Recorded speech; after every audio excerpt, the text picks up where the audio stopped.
Well, I'd like to invite you to a special episode of He Said, She Said. And this is Michael.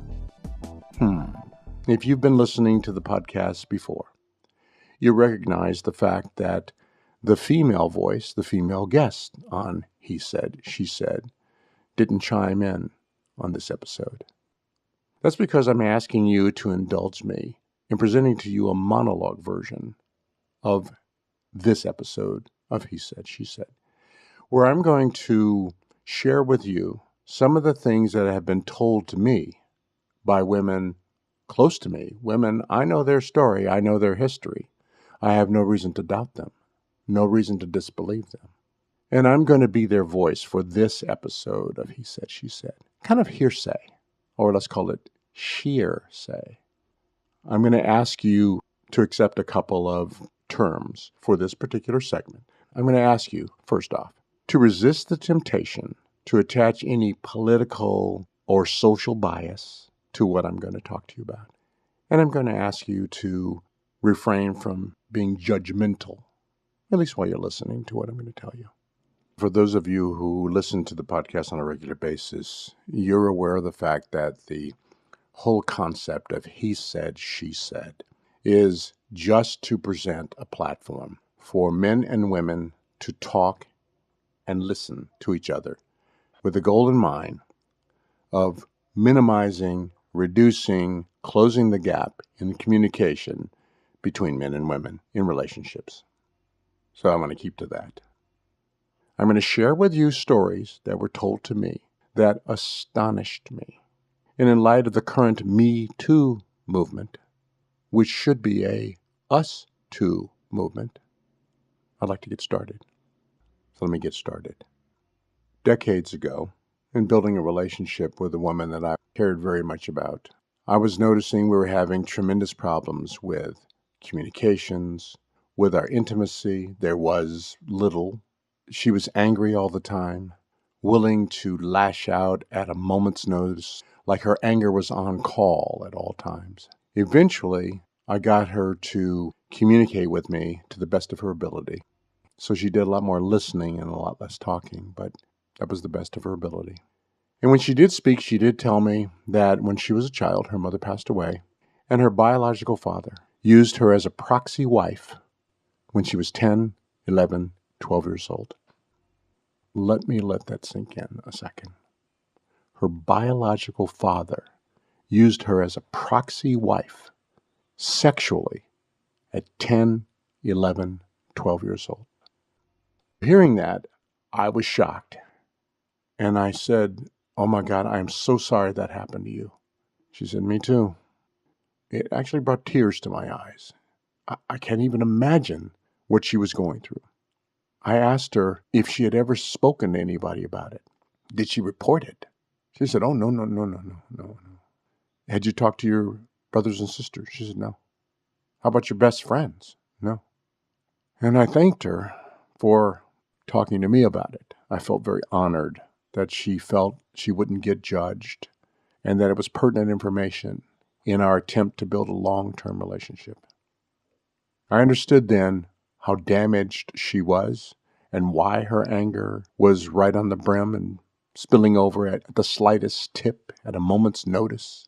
I understood why. I tried to be patient and understanding, but it just kept on wearing me down, and we separated eventually. The same trauma that affected her, infected our relationship, stayed with her all her life. I have another friend, we've been friends for decades, who said when she was a senior in high school, she babysat for her next-door neighbor. The next-door neighbor's oldest son was a few years older and lived away, but would visit from time to time, especially when she was babysitting. He drove a fancy, shiny hot rod, and that's pretty impressive to high school girls. He eventually asked her out, seemed to be a nice guy, invited her to go bowling one night. She said, "Yeah, that'd be fun." So they headed out. He said he had to stop by his work and pick something up. He worked in an industrial area, pulled into the parking lot, kind of behind the building. No other cars there. went into the building, came out. That's when he proceeded to rape her in the parking lot of this industrial complex, in this dark, empty parking lot. I said, "Oh my God, I'm sorry you had to go through that." She said, "Me too." I said, "Did you report him?" She said, "Oh, no, no, no, no, no." I said, "Did you tell anybody?" She said, "No, no, no, no, no. That was embarrassing." I thanked her for telling me, for trusting that I would not be judgmental and I'd be sympathetic with her. And I believed her. One more story. Decades ago, I was dating a young lady who was very powerful in corporate America. She was the boss. Some of the guys called her a ball buster. She was strong. She knew what she wanted. She knew what she wanted done.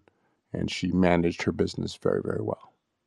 One night at a corporate social event, out in the parking lot, she was accosted by two male employees who had been drinking, and they were quite drunk, she said.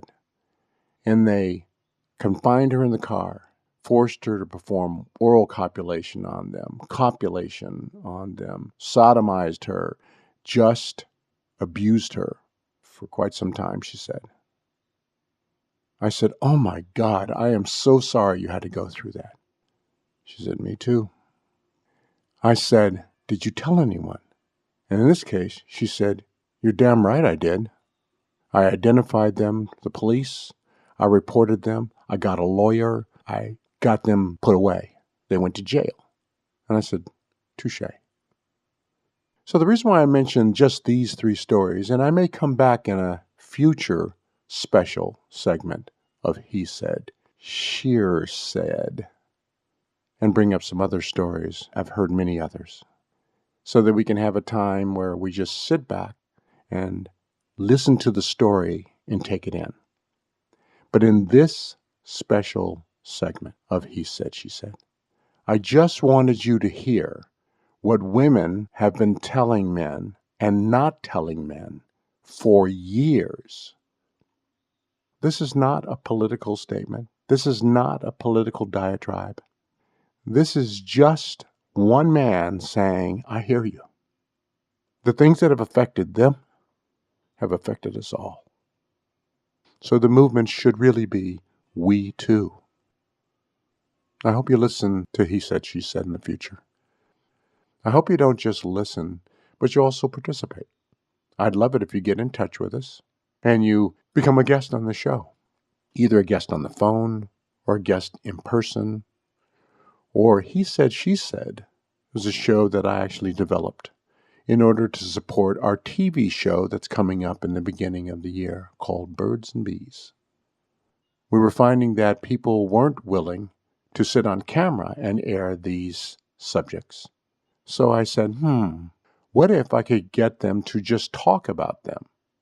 They can use their first name only, or a fake first name. I can disguise their voice if they need to. I wanted to give them an opportunity to express themselves with the goal in mind of improving relationship communication. Whether it's heterosexual relationship or homosexual relationship is really irrelevant. Just improving communications. It's way past time to get that accomplished. My hope is when we launch Birds and Bees, the first of the year, He Said, She Said will have fueled that and given people the confidence that they can come on camera and talk about these things. So you can see the people. You can see what's happening to them. You could see the reaction. But until then, He Said, She Said is going to be a radio type show. I'd love you to get in touch with us and be a guest. This is Michael, and thank you for listening to He Said, She Said.